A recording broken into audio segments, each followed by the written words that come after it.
Hello दोस्तों। तो आज हम देखेंगे अपवर्तन और हम ये समझेंगे कि अपवर्तन आखिर होता क्या है।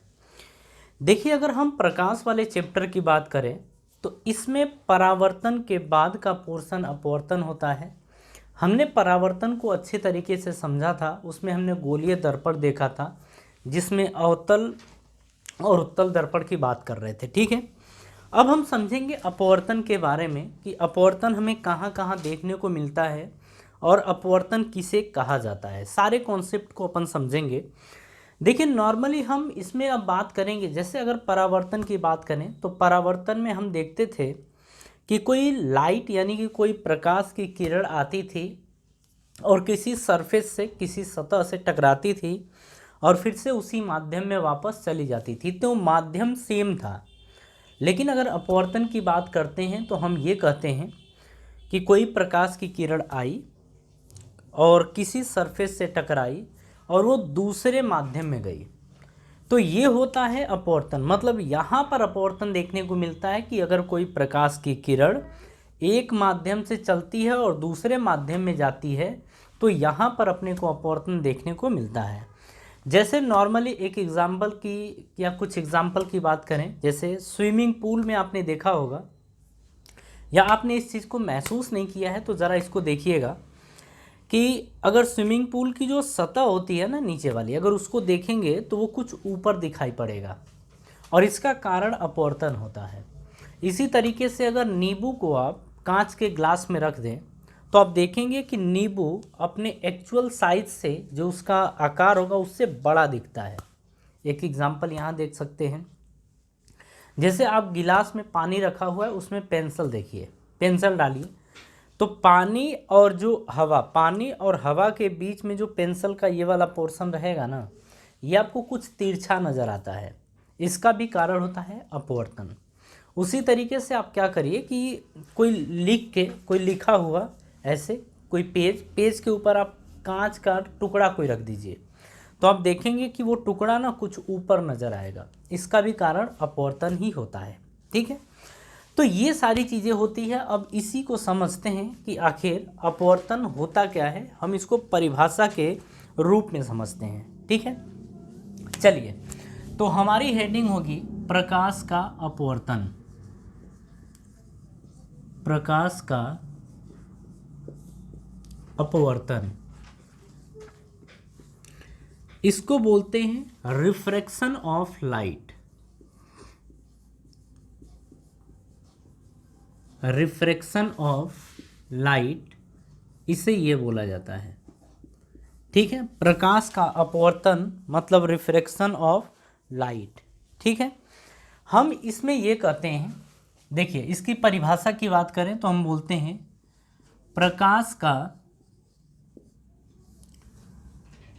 का एक माध्यम से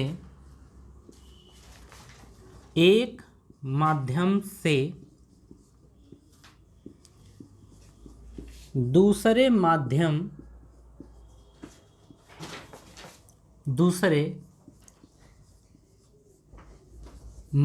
में चलने पर उसके पथ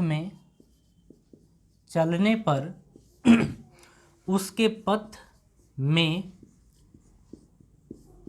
परिवर्तन होता है या उसके पथ में परिवर्तन होता है, इसे ही प्रकाश का अपवर्तन कहते हैं। इसे ही प्रकाश का अपवर्तन कहते हैं।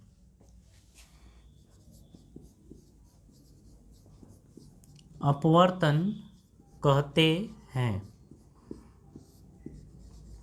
ठीक है, अब जरा इस चीज़ को समझिएगा। आप तो ये समझ गए कि प्रकाश की किरण एक माध्यम से दूसरे माध्यम में जाती है तो वो अपने रास्ते से या उसके रास्ते में कुछ परिवर्तन हो जाता है और यही प्रकाश का अपवर्तन कहलाता है। ठीक है, अब जैसे इसमें समझिए, हम आपको कुछ टर्म्स यहाँ समझाएंगे, उसे आप देखिएगा, और जब सारी बातें आप देख लेंगे, समझ लेंगे, तो आसानी से आगे मूव कर लेंगे। देखिए, जैसे अगर हम बात करते हैं कि एक प्रकाश की किरण ये थी, ठीक है, इसको देखिए, ये एक माध्यम है, ये दूसरा माध्यम है। अभी सघन माध्यम है कि विरल माध्यम है, अभी अच्छे से समझेंगे, लेकिन इसे समझिए, अगर ये मान लीजिए कि दो माध्यम नहीं होता तो ये प्रकाश की किरण सीधे चली जाती, लेकिन अगर प्रकाश की किरण, अगर ये दो माध्यम होता है, अगर ये दो माध्यम होता है तो प्रकाश की किरण या तो इसके इधर होगी या तो इसके इधर होगी, और ये जो घटना घटी है ना इधर या इधर वाली, यही होता है अपवर्तन। यही क्या होता है? अपवर्तन, यानी कि रिफ्रैक्शन, यही होता है अपवर्तन। ठीक है, अब यहाँ पे ना कुछ टर्म्स आपको ध्यान रखने हैं, जरा उसे ध्यान रखिए। देखिए, अगर मान लीजिए कि ये प्रकाश की किरण ऐसे आई, ठीक है, जाना था सीधे, लेकिन ये क्या की कि कुछ इधर मुड़ गई। क्यों मुड़ी है इसका कारण अभी समझेंगे, अभी पहले इसको समझिए।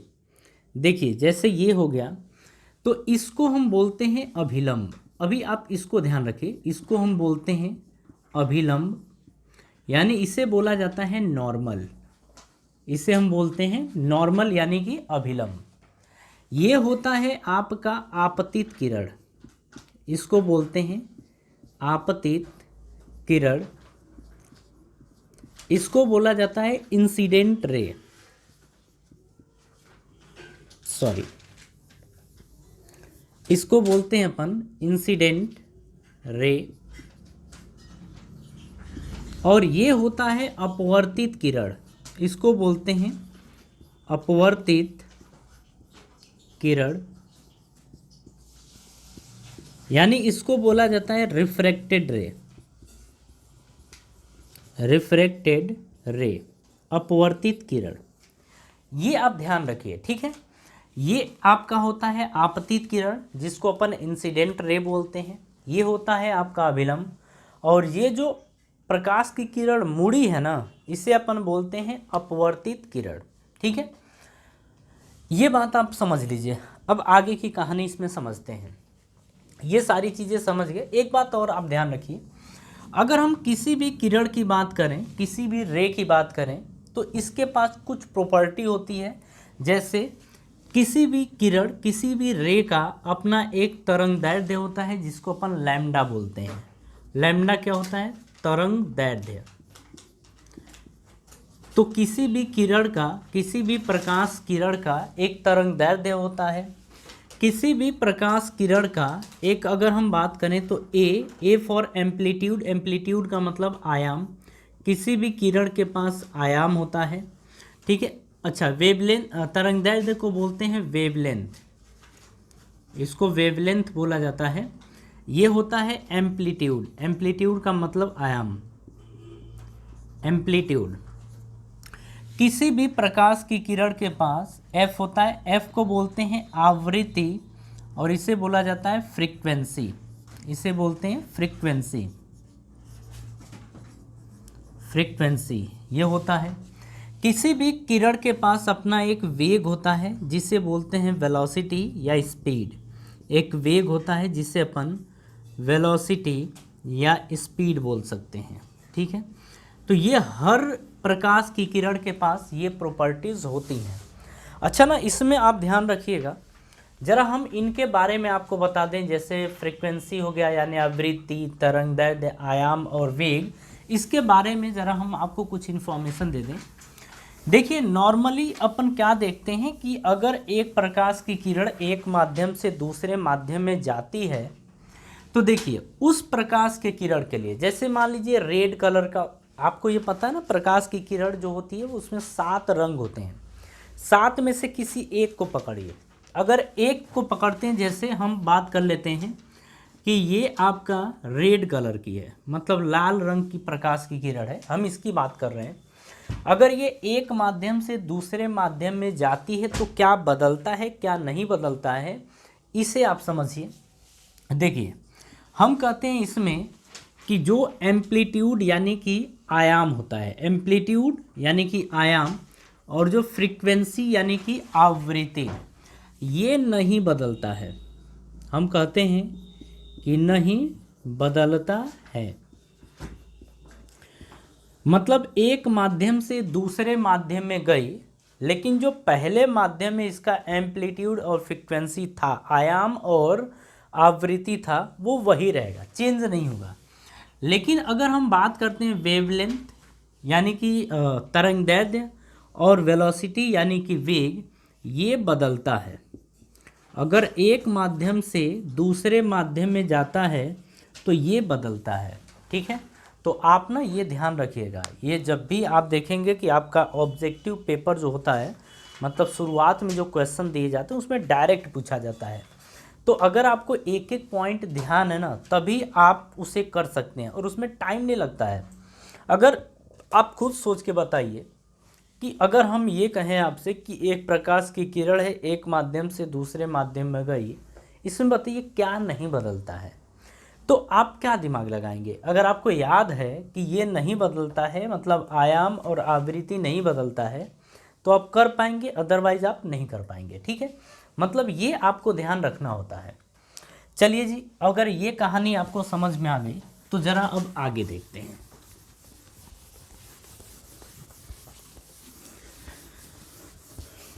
देखिए, ये चैप्टर है जो अभी आप जो पोर्शन देख रहे हैं, ये काफ़ी इम्पोर्टेंट है। मतलब अगर ये सारी चीज़ें आपको आती है, ये अभी क्लास 10th आपका है, अगर इसमें आप सारी बातें समझ लेते हैं तो फिर इसी तरीके से ये 12th में भी आपके सामने आए, 11th में भी आएगा और थोड़ा बहुत 12th में आएगा। चलिए जी, अब आगे हम बात करते हैं इसी प्रकाश के किरण के बारे में, कि जो प्रकाश की किरण है आपकी, वो विरल माध्यम से सघन माध्यम में जा रही है, तो क्या होता है? तो हम करें कि प्रकाश की किरण है जो विरल माध्यम से, ऐसे समझ लीजिए, विरल माध्यम से या विरल से सघन, विरल से सघन की ओर, विरल से सघन की ओर यानी कि rarer to denser, rarer to denser. ठीक है, मतलब अपन कहेंगे कि सघन, विरल से सघन माध्यम में और जाती है तो क्या होता है, समझिए। जैसे ये है, ठीक है, मान लीजिए कि ये सतह है, एक माध्यम दूसरा माध्यम। अच्छा, माध्यम जो होता है ना, इसको दर्शाने के लिए, माध्यम को दर्शाने के लिए एक यूनिट होती है जिसको अपन बोलते हैं अपवर्तनांक, इसको बोलते हैं अपवर्तनांक, और इसे प्रदर्शित किया जाता है n से। माध्यम को क्या बोलते हैं? अपवर्तनांक बोलते हैं, और इसे प्रदर्शित करते हैं अपन n से। ठीक है, अब यहाँ पे समझिए, हम दो माध्यम की बात कर रहे हैं, तो एक माध्यम ये ले लीजिए n1 मान लीजिए, और दूसरा माध्यम n2 मान लीजिए। माध्यम को ऐसे ही दिखाया जाएगा n1 और n2। हम इसको बोल देते हैं कि ये जो माध्यम है ऊपर वाला, ये विरल है, और नीचे वाला माध्यम आपका सघन है। ठीक है, आप देखिए, सबसे पहले क्या करिए, एक प्रकाश की किरण ऐसे आई, ठीक है। अब देखिए, ये आपका, सॉरी, ये आपका अभिलंब है, ये आपका अभिलंब है, ठीक है, ये अभिलंब है। अब देखिए, आपके प्रकाश की किरण ना सीधे जाती, लेकिन दो माध्यम नहीं होता तो, लेकिन दो माध्यम होने के कारण आपको क्या देखने को मिलेगा कि अगर ये विरल से सघन की ओर जाती है ना, तो ये अभिलंब की ओर मुड़ जाती है। हम इस प्रकाश के किरण की बात कर रहे हैं, ये अभिलंब की ओर मुड़ जाती है, मतलब ये सीधे नहीं, इससे इधर मुड़ जाती है। तो आप ध्यान रखिएगा कि अगर प्रकाश की किरण विरल माध्यम से सघन माध्यम में जाती है तो ये अभिलंब की ओर मुड़ जाती है। ठीक है, अभिलंब की ओर मुड़ जाती है। चलिए, ये आप समझिएगा। हम इसमें मान लेते हैं ना, जैसे देखिए यहाँ पर कोण मान लीजिए इससे कि ये आई है, और ये जो कोण है आपका आर है। ठीक है, तो आई जो आप लिखेंगे ना, आई, या फिर आप ऐसे लिख लीजिए, आप समझ गए। आई को हम बोलते हैं, इसको हम बोलेंगे angle of incidence, angle of incidence. या एंगल ऑफ इंसिडेंट बोल दीजिए, ठीक है ये। और जो आर होता है angle of refraction, incidence, sorry, angle of refraction ये बोल सकते हैं, ये आपका हो गया, ठीक है। अब चलिए आगे समझते हैं। यहाँ पर हम मान लेते हैं जो प्रकाश की किरण है उसकी जो प्रकाश है उसकी चाल v1 है और इसमें प्रकाश की चाल v2 है, ठीक है। हमने इसको सघन माना है, तो देखिए सघन जो होता है ना उसका अपवर्तनांक ज़्यादा होता है और विरल का अपवर्तनांक कम होता है। सघन का ज़्यादा और विरल का कम होता है। तो यहाँ से आप समझिएगा सघन का ज़्यादा, सघन देख रहे हैं n2 है और विरल n1 है, तो हम कहेंगे कि ये ज़्यादा है, ठीक है। अब आगे देखिए, अगर I और R में देखें तो जो कोण मापा जाता है वो नॉर्मल, वो अभिलंब यानी कि नॉर्मल से, इसको हम n से दिखा दें, n यानी कि अभिलंब से मापा जाता है, तो ये ज़्यादा और ये कम लग रहा है, ये कम लग रहा है और ये ज़्यादा है, तो हम कहेंगे कि I जो है एंगल I वो ज़्यादा है एंगल R से, ठीक है ये चीज़। अगर हम चाल की बात करें तो आप ध्यान रखिएगा विरल माध्यम में प्रकाश की चाल ज़्यादा होती है और सघन माध्यम में कम। तो यहाँ पर हम बोलेंगे कि जो v1 है वो ज़्यादा है किससे, v2 से। तो खैर इतनी बातें आपको ध्यान रखनी है, ठीक है। बाकी और भी जो है ना वेवलेंथ है, एम्पलीट्यूड है, फ्रीक्वेंसी है, इन सब चीज़ों के बारे में हम बात करेंगे आगे। लेकिन अभी आप समझिए इसमें कि आप कहेंगे कि अगर ये ज़्यादा ये कम है, तो आप हमेशा ध्यान रखिएगा ये ज़्यादा ये कम होगा, ये ज़्यादा ये कम होगा, ये बात समझ में आ रही है। तो ऐसा होता है। तो आपको इसमें क्या ध्यान रखना है कि अगर प्रकाश की किरण विरल माध्यम से सघन माध्यम की ओर चलती है तो वो अभिलंब की ओर मुड़ जाती है, अभिलंब की ओर मुड़ जाती है, ठीक है। चलिए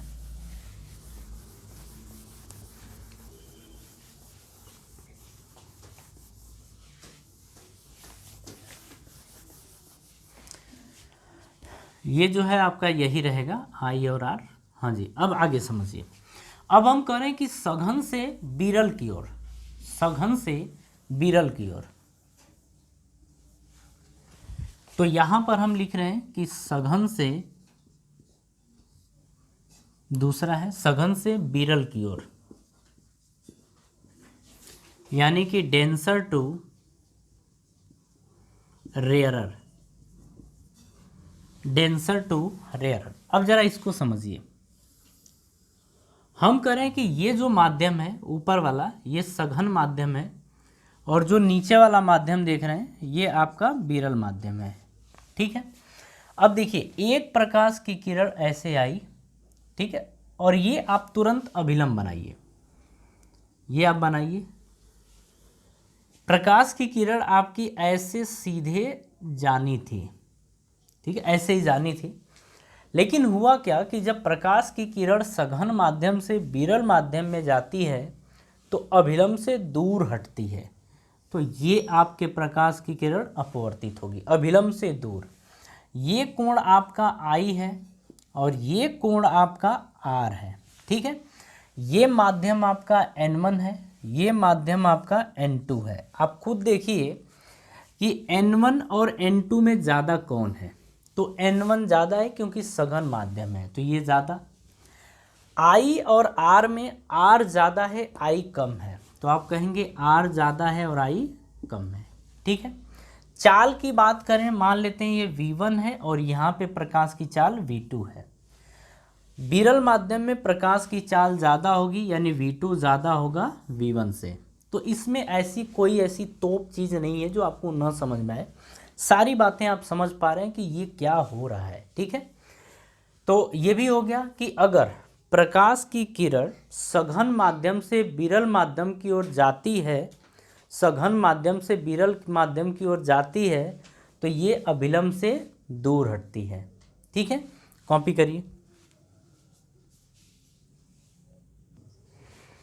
हाँ जी, चलिए अब देखते हैं इसमें। देखिए इसी में हम क्या करेंगे अब कि माध्यम आप सघन ले लो या विरल ले लो, चाहे कैसा भी ले लो, लेकिन एक काम इसमें ये करना है कि अब हम अभिलंब के या फिर हम कहेंगे कि सतह के लंबवत प्रकाश की किरण डालेंगे, ठीक है।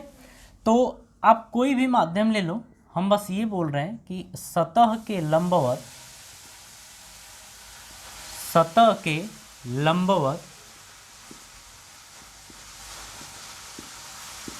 प्रकाश की किरण डालने पर, अब हम सतह के लंबवत का मतलब ये है, ये आपका अभिलंब होता है, ये आपको पता है। इस सतह के लंबवत हम एक प्रकाश की किरण ऐसे डाल रहे हैं, ठीक है। तो जब प्रकाश, अब यहाँ पे ध्यान से समझिएगा बात को, कि जब प्रकाश की किरण को हम इसके लंबवत यानी कि जो अभिलंब है उसके एलोंग डालते हैं, उसकी दिशा में डालते हैं उससे, तो ये सीधे चली जाती है, ये सीधे चली जाती है। फिर से समझिए, जब हम इस सतह के लंबवत प्रकाश की किरण डालेंगे तो ये बिना विचलित हुए इधर उधर हुए ये सीधे चली जाती है, ठीक है। तो यहाँ पर आप देखिए कि क्या अभिलंब से कोई कोण बना है, तो नहीं बना है, तो एंगल आई कितना होगा 0। क्या इस अभिलंब से इधर उधर है, नहीं है, तो कहेंगे कि आर भी क्या है 0, ठीक है। यहाँ पर आप n1 और n2 में आप कुछ भी बोल दें, आप बोल दें कि n1 ग्रेटर देन n2, या फिर आप बोल दें n2 ग्रेटर देन n1, आप कुछ भी बोल दीजिए, ये कोई सघन कोई विरल कुछ भी कर लीजिए। लेकिन अगर इस सतह के लंबवत अगर प्रकाश की किरण डालते हैं आप, तो ये सीधे चली जाती है, मतलब आई 0 और आर भी आपका 0 होगा। और अगर प्रकाश के किरण, अगर इसके वेग की बात करें, चाल की बात करें, तो v1 और v2 दोनों आपस में बराबर होंगे। v1 और v2, जो प्रकाश की चाल यहाँ पर होगी वही प्रकाश की चाल यहाँ पर भी होगी। कहानी को समझ में आ रही है? तो ये होता है। देखिए, इतनी बातें आपको अच्छे से ध्यान रखनी होती है। इसके बाद हम बात करते हैं, अब देखिए धीरे धीरे अब अपन न्यूमेरिकल की तरफ मूव कर रहे हैं, कि अब जब क्वेश्चन आते हैं, आंकिक प्रश्न आते हैं, तो हम कैसे करते हैं। अब थोड़ा उन चीज़ों को देखेंगे, लेकिन उसके पहले थोड़ा और समझ लेते हैं अपन कि जो अपवर्तनांक होता है उसको कितने कैटेगरी में डिवाइड किया गया है, मतलब अपवर्तनांक कितने प्रकार का होता है। तो हम बात कर रहे हैं अपवर्तनांक की। अपवर्तनांक यानी कि रिफ्रैक्शन, सॉरी, हाँ, इसको रिफ्रैक्टिव इंडेक्स बोला जाता है। रिफ्रैक्टिव इंडेक्स, इसको बोलते हैं अपवर्तनांक। अब यहाँ समझिए, इसको हम दो कैटेगरी में डिवाइड करते हैं, ठीक है। अब इसे आप अच्छे से समझ लेंगे तो न्यूमेरिकल करने में बिल्कुल दिक्कत नहीं होगी। और अगर कभी आपसे पूछता है कि अपवर्तनांक कितने कैटेगरी में अपवर्तनांक को विभाजित किया गया है, तो आप इसको दो कैटेगरी में बताएंगे। देखिए, एक होता है आपका निरपेक्ष अपवर्तनांक, निरपेक्ष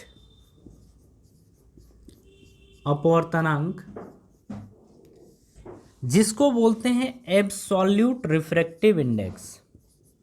एब्सोल्यूट रिफ्रैक्टिव इंडेक्स ये होता है। दूसरा होता है आपका सापेक्ष अपवर्तनांक,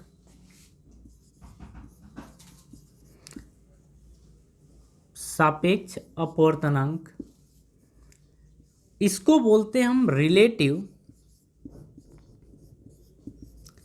refractive index. Relative refractive index ये बोला जाता है, ठीक है। तो हम ये समझ गए कि जो अपवर्तनांक होता है इसको दो कैटेगरी में डिवाइड करते हैं, एक होता है निरपेक्ष और दूसरा होता है सापेक्ष। अगर हम निरपेक्ष अपवर्तनांक की बात करें तो ये जो एब्सोल्यूट रिफ्रैक्टिव इंडेक्स होता है यानी निरपेक्ष अपवर्तनांक, इसका मान जो होता है वो हमेशा एक से बड़ा होगा या तो एक से बराबर होगा, लेकिन इससे कम कभी नहीं होगा। अब इसमें समझ लीजिए, n की वैल्यू 1 होती है, ये केवल वायु के केस में। अगर माध्यम वायु है तो वहाँ पर अपवर्तनांक 1 होगा, और ये बोलते हैं निरपेक्ष अपवर्तन। इसके अलावा आप कुछ भी ले लीजिए, जैसे पानी ले लीजिए, बर्फ़ ले लीजिए, केरोसिन ले लीजिए, या लोहा लक्कड़ ले लीजिए, आप कुछ भी ले लो, उसका अपवर्तनांक हमेशा 1 से ज़्यादा होगा। लेकिन वायु होता है जिसका अपवर्तनांक 1 होता है। ठीक है, तो आप ये ध्यान रखिएगा कि निरपेक्ष अपवर्तनांक जो होता है उसकी वैल्यू या तो 1 होगी या तो 1 से ज़्यादा, लेकिन 1 से कम कभी नहीं होगी। लेकिन अगर हम सापेक्ष अपवर्तनांक की बात करते हैं तो सापेक्ष अपवर्तनांक 0 से इन्फिनिटी के बीच में कुछ भी हो सकता है। सॉरी, 0 से इन्फिनिटी के बीच में कुछ भी हो सकता है। ठीक है, अब जरा ना इसको समझते हैं कि सापेक्ष अपवर्तनांक और निरपेक्ष अपवर्तनांक की आखिर परिभाषा क्या होती है। ये आप अच्छे से कॉपी कर लीजिए, इसके बाद हम इसके परिभाषा की बात करते हैं। ठीक है, जरा इसे देखिए। चलिए, अगर हम निरपेक्ष अपवर्तनांक के परिभाषा की बात करें तो हम ये कहते हैं कि वायु के सापेक्ष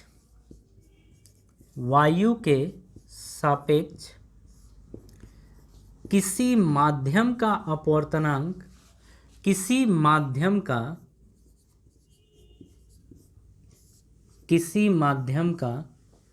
अपवर्तनांक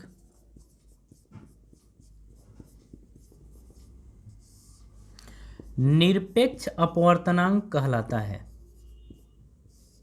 निरपेक्ष अपवर्तनांक कहलाता है। ये चीज समझ लीजिए। हम करें कि निरपेक्ष अपवर्तनांक क्या होता है कि वायु के सापेक्ष किसी भी माध्यम का अपवर्तनांक जो होता है वो निरपेक्ष अपवर्तनांक कहलाता है। ठीक है, अगर ये निरपेक्ष अपवर्तनांक आपको निकालना हो, निरपेक्ष अपवर्तनांक,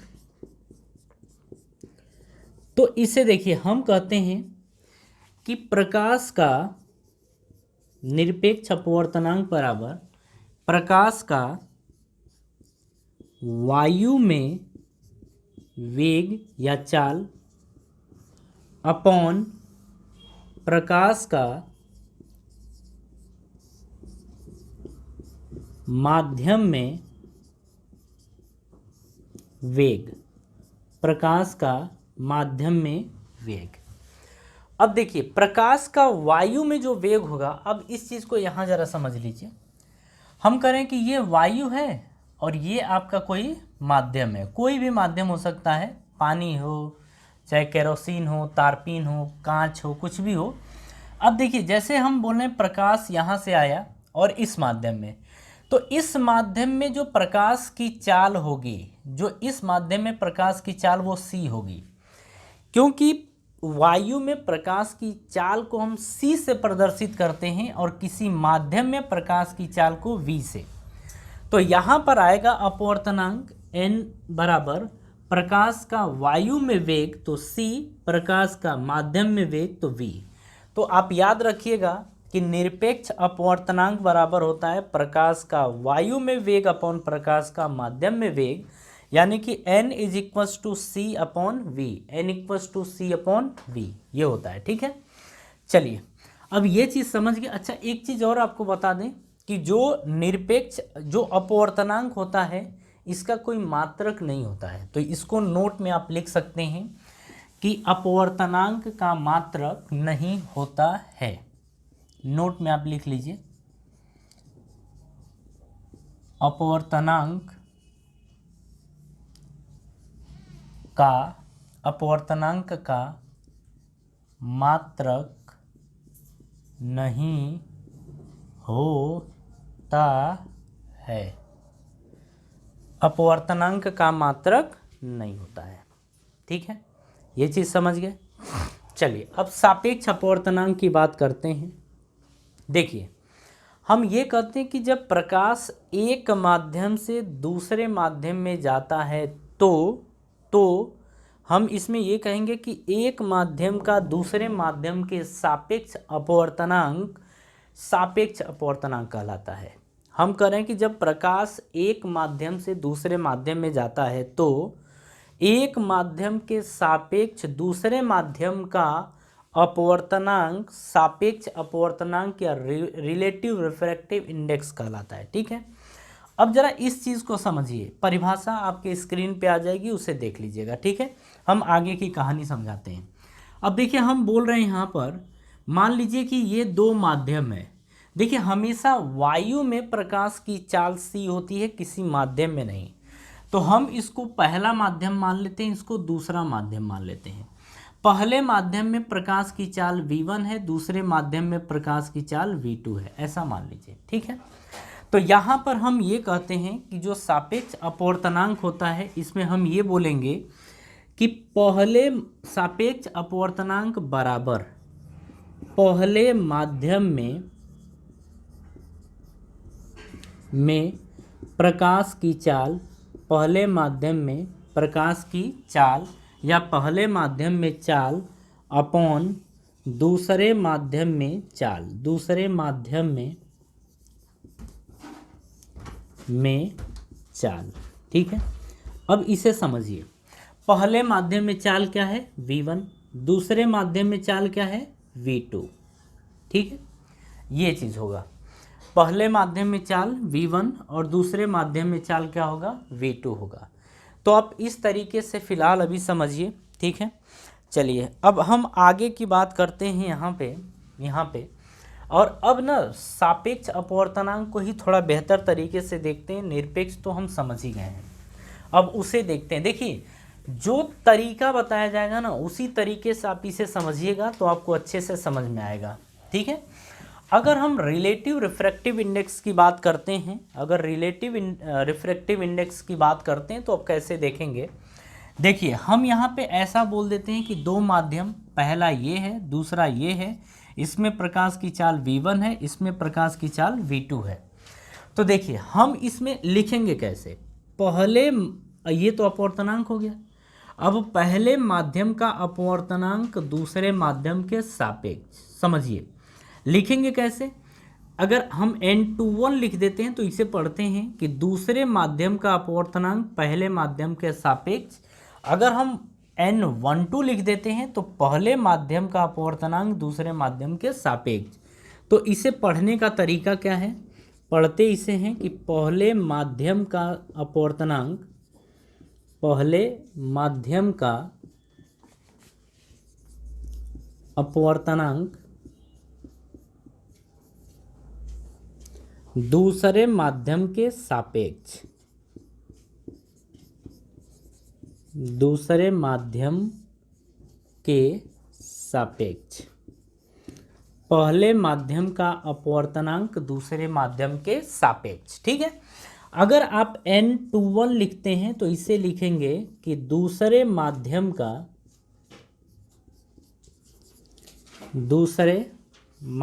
का अपवर्तनांक पहले माध्यम के सापेक्ष, पहले माध्यम के सापेक्ष।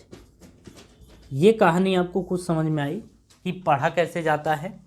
n12 का मतलब कि पहले का दूसरे के सापेक्ष, n21 का दूसरे का पहले के सापेक्ष, हम कुछ इस तरीके से पढ़ेंगे। ठीक है, अब देखिए इसी चीज़ को लिखना कैसे होगा, अब आगे समझिए।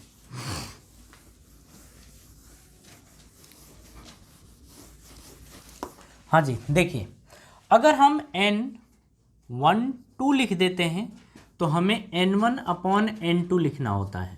ठीक है, अगर हम n21 लिखते हैं तो इसे हमें लिखना होगा n2 अपॉन n1।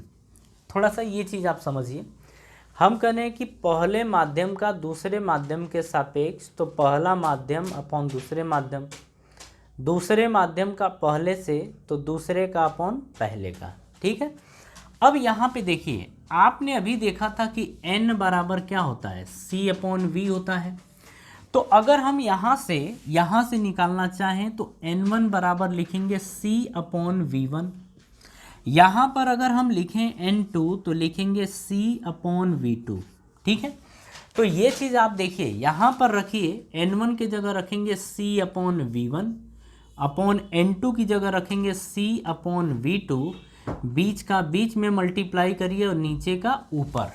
जब आप ऐसे करेंगे तो देखिए c into V2 upon c into V1, c से c कैंसल हो गया और ये V2 अपॉन V1 बना, V2 अपॉन V1 बना। यानी आप ये चीज़ यहाँ पे देख रहे हैं कि अगर हम पहले माध्यम का अपवर्तनांक दूसरे माध्यम के सापेक्ष निकालते हैं तो इसे हम n1 अपॉन n2 लिखेंगे और इसे लिख सकते हैं V2 अपॉन V1। तो ये पहली बात आपको ध्यान रखनी है। उसी तरीके से अगर यहाँ की बात करें तो n2 का मतलब c अपॉन V2, n1 का मतलब c अपॉन V1, बीच का बीच में नीचे का ऊपर, तो c into V1 upon c into V2, c से c कैंसल, बन गया V1 अपॉन V2।